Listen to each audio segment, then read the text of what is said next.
By the very definition of the word, video game bosses are meant to pose a challenge and dominate the other enemies you encounter. Sometimes though, either intentionally or by sheer oversight, a boss can be killed straight away without any real effort. And with that in mind, I'm Josh from WhatCulture.com, and these are 8 video game bosses you didn't realize can be killed instantly. Number 8, The End, Metal Gear Solid 3.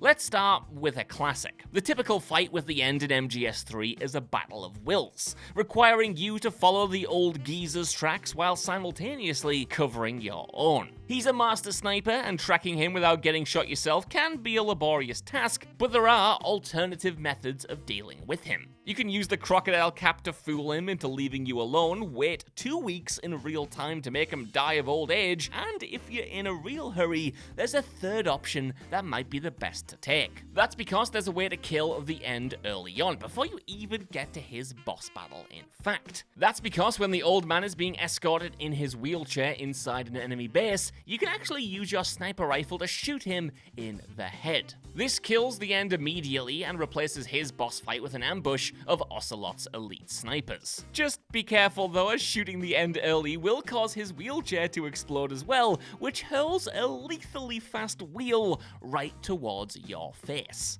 Number 7, Adamantoy's Final Fantasy 15. Percentage-based items can be pretty unpredictable to implement in a game. Since their effects can only be activated by chance, it's hard to plan ahead for every single instance in which the players are going to utilize them. The developers of Final Fantasy 15 learned this the hard way though, when their biggest and toughest enemies kept dying in one hit thanks to a small item called the Ring of Lucci. While the player was holding the activation button, the ring had a 1% chance to completely deplete the health of any enemy in the game. This included Adamantoys, a giant turtle carrying a literal mountain on its shell. The creature was one of the hardest bosses in the game due to its size and massive health bar, but thanks to the power of this ring, fighting it was actually as quick and easy as holding the Y button for a couple of seconds. Unfortunately, Square Enix eventually patched the turtle slaying powers of the ring, but its hilarious legacy is still one of the most memorable parts of this sequel.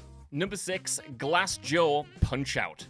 The fighters from the Punch-Out game for the Wii are an hilariously cartoonish bunch, each with a unique gimmick that makes them feel a little bit special. However, aside from their colourful personalities, the fighters also have unique weak spots referred to by fans as KO tricks. When the opponent telegraphs his moves or exposes a certain part of his body, the player can then instantly knock them out with a single well-timed punch. Glass Joe is an extreme example of this though, as his KO trick doesn't just knock him out, it also forces him to immediately forfeit the match. See, when the player fills up their attack bar by quickly punching Glass Joe in the face or simply blocking his attacks, the poor Frenchman tries to show his national pride by yelling "Vive la France," which gives you the opportunity to hit him in the jaw and immediately send him flying across the ring. As a result, the entire fight lasts for less than a minute. Number 5, Calamity Ganon, Legend of Zelda Breath of the Wild. This technique was actually discovered by a couple of YouTubers a few years ago who found that due to a bug, the final boss of Breath of the Wild, Calamity Ganon, can be killed with just one arrow strike, causing some hilarious graphical glitches in the process. In order to perform this feat worthy of a true hero of Hyrule, you need a bow with a multi-shot and some ancient arrows. Before you jump into the arena where the final boss fight takes place, aim the bow carefully at the wall on the other end of the chamber and release a multi-shot of these arrows. Slowing down time should give you enough room to aim the arrows correctly before Link falls down and triggers the initiating cutscene. And if all is done perfectly, you will quickly notice that there's something wrong with good old Ganon. As soon as he drops from the ceiling, his body will start ragdolling all over the place, and then, right when the cutscene is about to end, he will lifelessly plop down on the floor, triggering the end screen. The end result of the multi-shot trick is a pretty bizarre way to finish the game, but you can't deny its efficiency. Number 4, Mom, The Binding of Isaac. The vast number of items and the way in which the player can combine them together are what make The Binding of Isaac such an addictive roguelike. However, it turns out that in order to defeat the final boss of the game, Isaac's mom, you only need one item, and that just happens to be the Bible.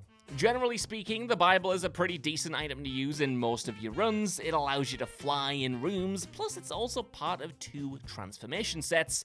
But that said, its main purpose is to help you defeat Mom with one click of a button. See, as soon as you enter the final battle room with this villain, simply activating the Bible will immediately kill her. What's better is that you can use it several times in your run as well, so even if you activated it on Mom's legs, say, you can then use it on her heart and even the variant bosses you can find. Number 3, Ramon Salazar, Resident Evil 4 Remake. Ramon Salazar is one of the most memorable Resident Evil 4 villains. He is a garish, theatrical Napoleon by way of Emperor Palpatine lookalike, but despite his goofy nature, he is actually a really tough opponent. In the final boss fight with this guy, he transforms himself into a mutated sludge-spewing monster, and the only way to defeat him is to shoot at his giant eye, which Salazar makes incredibly difficult by constantly swinging across the ceiling of the stage. Luckily for you though, Salazar has a secret weakness in the form of a couple of eggs. Golden eggs, to be specific, because hey, say what you will about the guy, but he has standards. Now, there are a bunch of reasons why you'd never figure this out before arriving at this boss fight. For one, there are only 2 golden eggs in the game, and they're found in side missions, and then your first instinct, if you did find them, would probably be to sell them, as they bring in a pretty penny. And third, well, they're just eggs. Surely a shotgun blast would be better suited to a boss battle. Well, no, you'd be wrong, because all you need to do is throw these eggs at Salazar right as you enter the stage, and one will immediately stun him and start his second phase, while the second will end the fight completely. It's magnificent and utterly essential for speedruns because hey, who needs an RPG? Number 2, Jormungandr Magicka.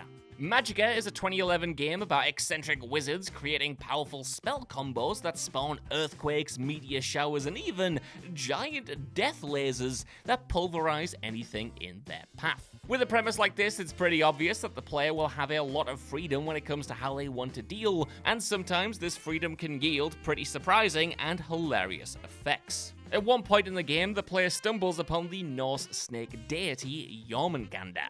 Your trusty and definitely not vampiric companion, Vlad, hypes up the beast to be a foe not to be trifled with, which then awakens Jormungandr and prompts him to fight you. The snake has a ton of health, but if you know which spells to use on him, fighting him can actually end in just a few seconds. Because Jormungandr moves around the stage by traveling underground, the player can douse the dirt in oil and then set it on fire in order to trap him inside. The Ring of Flames prevents the creature from escaping while simultaneously burning it to ash at a frightening speed. If only Norse mythology accounted for the flammability of magical grease.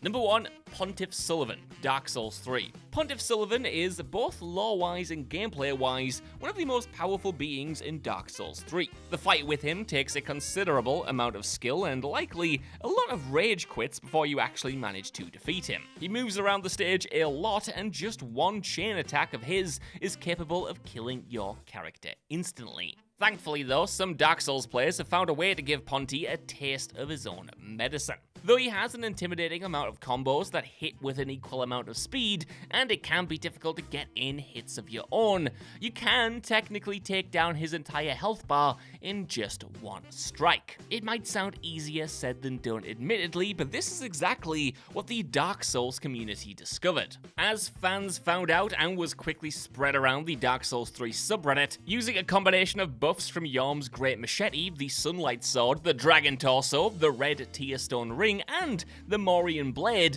the player can deal enough damage to instantly kill Pontiff Sulyvahn with one well-timed parry. So yeah, you're not trapped in there with him, he's trapped in there with you. So, that's our list. I want to know what you guys think down in the comments below. Are there any other bosses that you found a way to kill in just a few hits? And are you going to try any of these tactics? Let me know, and while you're down there, if you could, please give us a like, share, subscribe, and head over to WhatCulture.com for more lists and news like this every single day. Even if you don't though, I've been Josh. Thanks so much for watching, and I'll see you soon.